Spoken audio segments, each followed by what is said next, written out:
안녕하세요. 미국 주식하는 임겐입니다. 오늘 미국장 한번 보겠습니다. 구독과 좋아요 부탁해요. 오늘 시장은 지난주 잭슨홀에서 나온 제롬 파월 연준 의장의 매파 발언의 후폭풍을 계속 주시하면서 3대 지수는 모두 하락을 했습니다. 우선 파월 의장은 지난주 연설에서 당분간 제약적인 정책 기조를 유지해야 할 것이라고 매파 발언을 내놨고 이후 시장은 3% 이상 하락을 했는데요. 이날 나스닥 시장 역시 한때 양전을 하려는 모습을 보여줬으나 페드의 긴축이 지속될 것이라는 시장의 우려에 다시 한번 1% 이상 하락을 하면서 좋지 않은 흐름세를 이어갔습니다. 그리고 현재 시장은 다가오는 9월 FOMC 회의에서 페드가 자이언트 스텝을 밟을 가능성이 74% 이상 반영이 되고 있고 이는 지난주 55%에 전날 61%에서 더 높아진 수치를 기록했습니다. 이로 인해 빅스텝 인상 가능성은 25%대까지 낮아졌고 일부 시장의 전문가들을 중심으로 100bp 인상 카드도 거론되기 시작했습니다. 이렇게 파월 의장의 매파 발언 후 폭풍이 이어지면서 미국 국채 금리 역시 치솟고 있는데요. 이날 미국 10년물 국채 금리는 7.5bp 상승을 하면서 3.11%까지 올라왔습니다. 그리고 통화정책에 민감한 2년물 국채 금리 역시 이날 3.41%를 찍으면서 2007년 이후 15년 만에 최고치를 기록했습니다. 그리고 외환시장에서도 안전자산 선호 심리가 확인이 됐고 주요 6개국 통화에 대한 달러화 가치를 반영을 하는 달러화 인덱스는 한때 109.476을 찍으면서 2002년 이후 20년 만에 최고치를 기록했습니다. 이렇게 시장은 현재 달러가 강해지면서 1달러당 1,350원을 찍고 끝도 없이 올라가는 중입니다. 이렇게 달러가 비싸진 이유는 무엇일까요? 우선 미국이 기준금리를 계속 올리면서 시중에 달러를 귀하게 만들고 있습니다. 이렇게 미국이 금리를 올리는 것은 물가의 상승으로 물가를 잡기 위해 금리를 급격히 올리는 것인데요. 이렇게 금리를 올리게 되면 돈의 가격이 올라가면서 달러의 가치가 올라가는 것입니다. 이로 인해 올해 1월 미국의 기준금리는 0.25%였지만 다가오는 9월 예상이 되는 기준금리는 3.25%까지 올라왔습니다. 더불어 올해 4월 중국의 코로나 영향으로 인해 상하이를 포함한 도시를 봉쇄하면서 경제적 타격을 심하게 받았죠. 상해는 중국 경제에서 굉장히 큰 역할을 하는 도시인데 이걸 막았으니 중국 성장에 둔화가 올 뿐만 아니라 이러한 흐름이 전 세계 경제까지 퍼지는 모습을 볼 수가 있었습니다. 이로 인해 중국은 돈을 더 풀고 있는 상태고 중국이 부양책을 내놓으면서 위안화의 가격이 낮아지고 있는 모습을 보여주고 있죠. 이렇듯 가격이 낮아지는 위안화와 가격이 높아지는 달러, 이로 인해 상대적인 돈의 가치가 차이가 나면서 달러의 가치는 점점 올라가고 있는데요. 그리고 현재 유럽의 물가는 정말 정신 나간 듯이 올라가고 있는 중입니다. 러시아가 전쟁을 하면서 천연가스 공급을 멈춰버리고 있고 심지어 에너지를 무기로 갖고 있기 때문에 선진국으로 분류되는 영국과 독일 등에서도 감당하기 어려운 수준의 소비자 물가지수 상승 수치가 나오고 있는 중이죠. 이렇듯 러시아 에너지에 의존하는 국가의 충격이 너무 크고 그런데 앞으로 이걸 버틸 체력이 없는 나라는 더 충격이 커질 전망입니다. 올해 천연가스 가격은 약 2.5배 상승을 했고 이로 인해 유럽이 힘들어하니 유로화 가치도 상대적으로 낮아지고 있죠. 이렇듯 여러 가지가 맞물리면서 말도 안 되게 현재 강달러가 되는 상황이 나타나고 있습니다.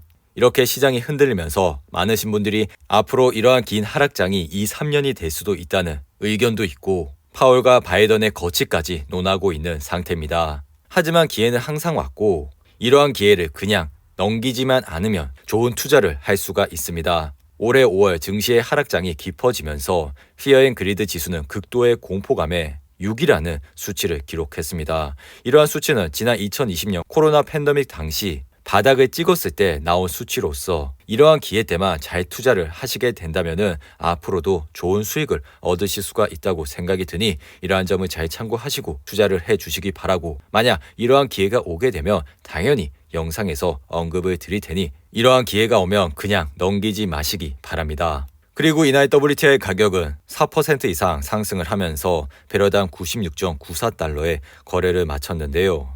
이로 인해 옥시렌탈의 주가는 이날 2% 이상 상승을 하면서 아래 보이시는 RSI는 67로 마감을 했습니다. 옥시렌탈은 최근 58불이라는 지지선을 바탕으로 해서 반등을 했고 현재 주가는 75불선에서 흐름을 이어가고 있죠. 하지만 주식은 이렇게 항상 올랐을 때 투자를 하시는 것보다는 떨어졌을 때 분할로 투자를 하시기 바랍니다.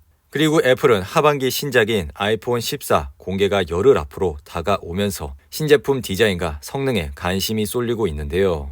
현재 애플의 차트를 보시며 이날 1.37% 하락을 하면서 아래 보이시는 RSI는 45로 마감을 했습니다. 최근 영상에서도 말씀을 드렸지만 애플의 RSI가 70 이상이 되면서 단기적 가열이 됐다고 언급을 드렸습니다. 이후 주가는 174불까지 올라갔고 이후 지속적인 하락으로 현재는 161불 선에서 흐름을 이어가고 있죠. 이렇듯 주가는 이렇게 올랐을 때 투자를 하시는 것보다 떨어졌을 때 분할로 관심 깊게 봐주시기 바라고, 더불어 다가오는 9월은 미국 증시 중에서 가장 좋지 않은 달로 유명한 달이니 이러한 달에 주가가 많이 떨어졌으면 분할로 관심을 가져주시기 바랍니다. 그리고 이날은 테슬라 역시 1% 이상 하락을 하면서 아래 보이신 RSI는 48로 마감을 했습니다. 테슬라도 최근 215불이라는 지지선을 바탕으로 해서 반등을 했고 이로 인해 주가는 309불대까지 올라왔죠. 하지만 이후 다시 하락을 하면서 현재 주가는 284불 선에서 흐름을 이어가고 있습니다. 그리고 핀도더는 개장 전 시장의 예상치를 상회하는 실적 발표를 했고 이로 인해 주가는 15% 가까이 상승을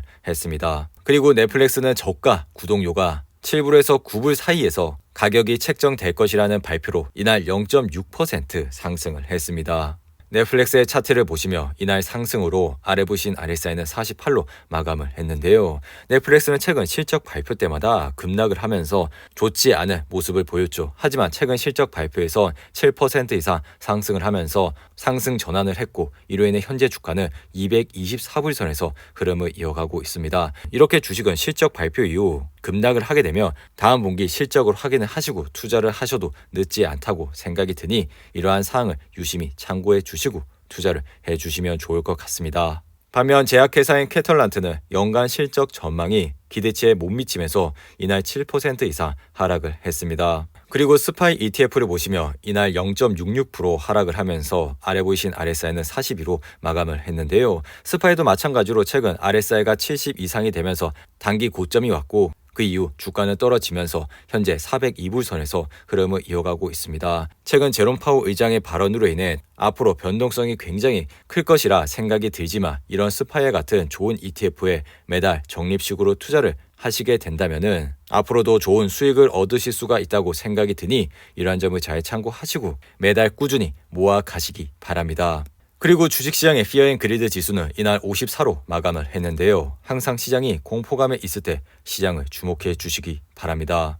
오늘도 8분이 넘는 긴 영상 끝까지 시청해 주셔서 감사하고요. 가시기 전에 구독과 좋아요 잊지 마시고 그럼 내일 영상에서 찾아뵙겠습니다.